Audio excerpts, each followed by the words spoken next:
So I'm late to the party on this one.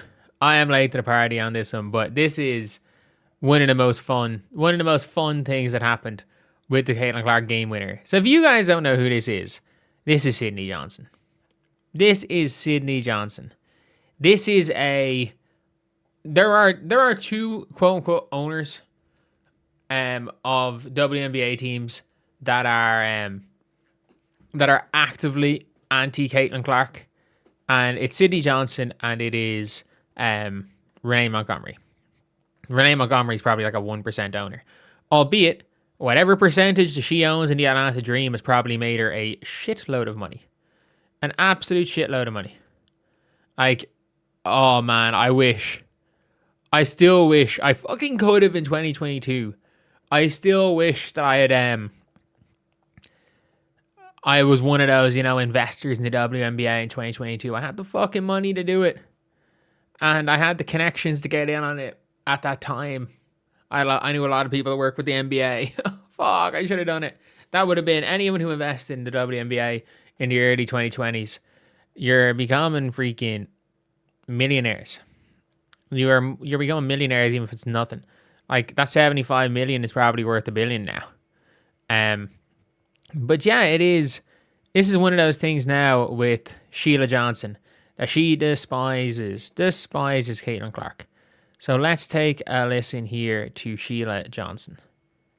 Last night, we read Time magazine where Caitlin Clark was named Athlete of the Year. Why couldn't they have put the whole WNBA on that cover? And if you're wondering why this has happened, this footage is here. She launches she launches her handbag into the ground And said, the WNBA is the league of the year because of all the talent that we have. Because when you just keep singling out one player, it creates hard feelings. Up and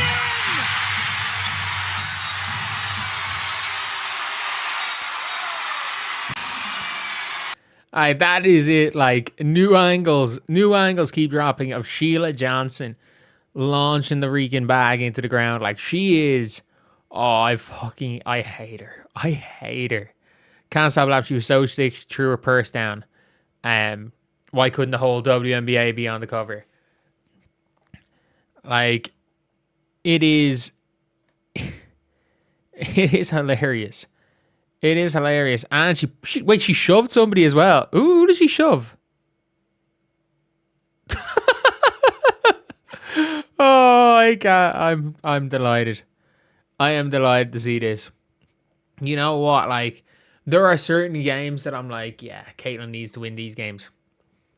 And look, I'm being real. Caitlin Clark won Athlete of the Year because she broke the college record and what she did in her rookie year. And she didn't win Athlete of the Year because of what she did in the WNBA purely. And let's not forget that Time magazine article was the Time magazine article was essentially trying to get Caitlin Clark to solve racism again. Like in that Time magazine article, that's where Caitlin Clark was like, I want to say I've earned everything. But yeah, it is. Like it is what it is. It is what it is. And it's one of those things again where for me, I'm just like, everything went against the WNBA. Everything went against Caitlin Clark in 2024 in terms of like the media. The media is still against Caitlin Clark right now. They are absolutely still against Caitlin Clark. There's no ifs, ands, or buts about that. And at least now we're like, okay. It is like we're now at the stage where it's like, okay, yeah, she can get revenge. She can absolutely go and get revenge. And that's realistically all you want. All you want for Caitlin is that she can piss off some of them. Like, it's a pity that Caitlin Clark has never gotten the better of Asia. Like, remember when we were all delighted that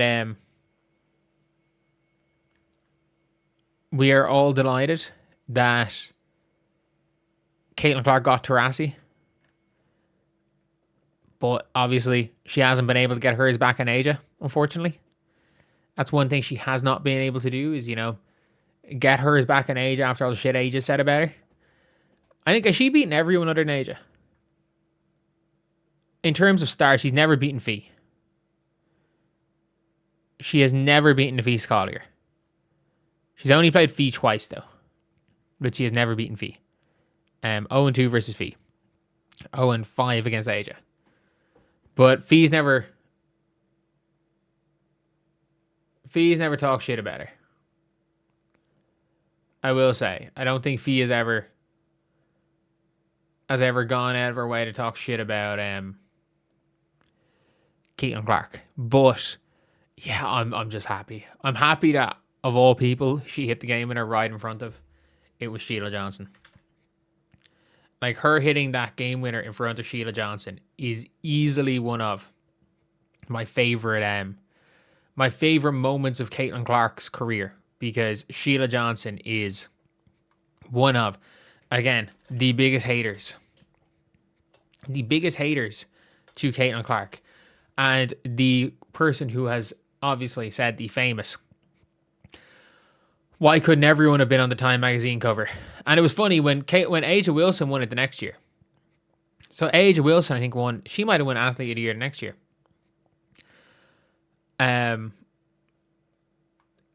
Not one word said about it. Not one word said. Like, and I've always said this, where it was same with Monica McNutt in Caitlin Clark's rookie year, when she went live. She went live and said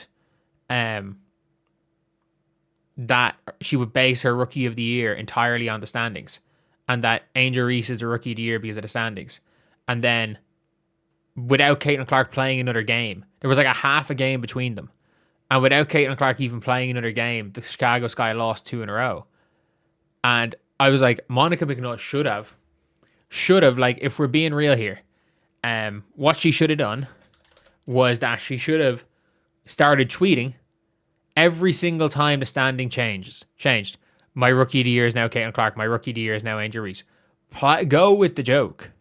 Like, you've said something dumb on air. You've said something dumb that people are going to quote you for.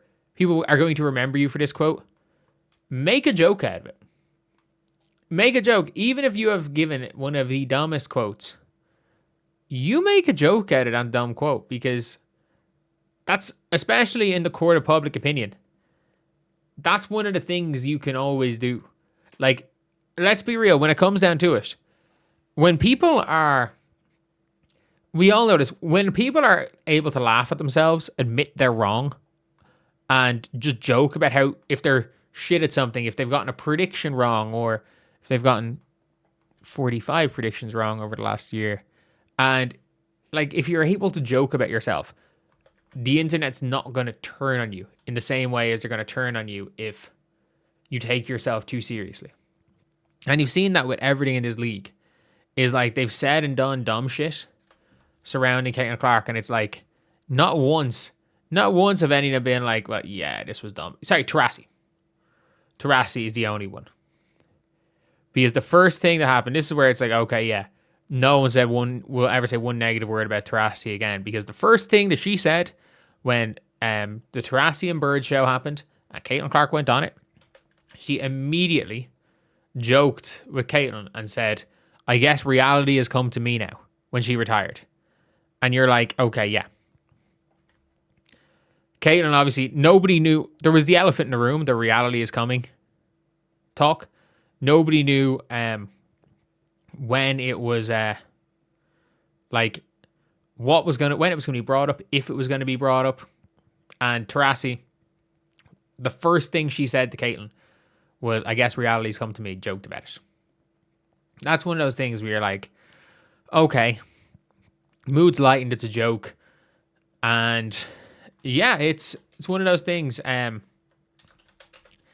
that will, as it's been said, but like, nobody's going at Taurasi all these years later, whereas Sheila Johnson, somebody that all these years later, we're still going at. But anyway, yeah, see you guys.